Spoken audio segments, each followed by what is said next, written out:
Good evening. I am from Europe.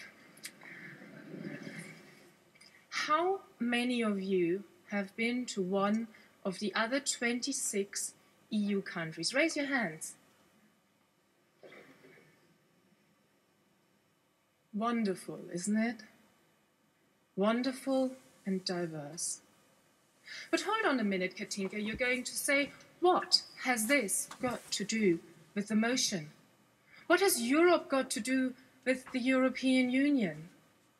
It is the job of the EU to make sure that people, business, and money can flow around this wonderfully diverse area of 27 countries freely. It is not the job of the European Union to make these countries the same. If the European Union that I know is diverse and free, why do the Euro pessimists tell us that it is burdensome, bureaucratic, and bullying? As an economist, I tell you, let's look at the underlying principle. We need some common rules in Europe to make the single market work. The single market allows British business to sell freely into an area of 500 million consumers, 500 million wealthy consumers. Before we had the single market, a company taking a truckload of stuff from London to Rome would have signed 88 different pieces of paper. Today, 1. Before the single market, there were in Europe 100,000 different sets of technical regulations. Today, 1 common rule book. So the whole scary question boils simply down to this.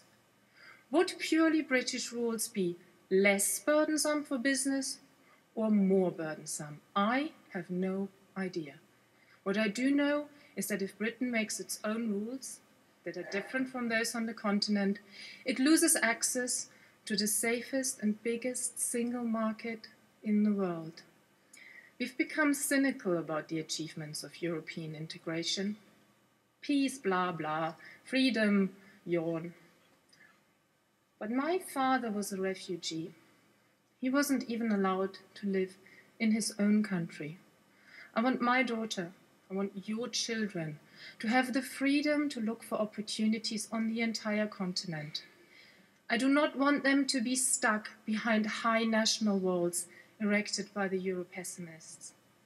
And talking about opportunities and freedom, the European Union owes its 2 biggest recent achievements to this country, to Great Britain. These are the single market and the enlargement to take in the post-communist nations. You fought for this, you won, and Europe is better for it. And let me assure you that also today you're not alone in wanting to change the European Union one more time to the better.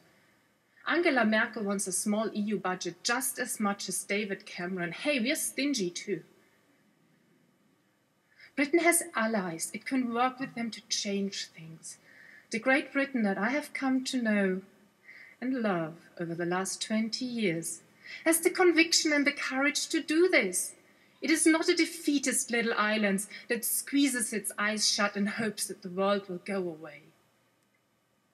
Ladies and gentlemen, friends, we, the other Europeans, want you to stay.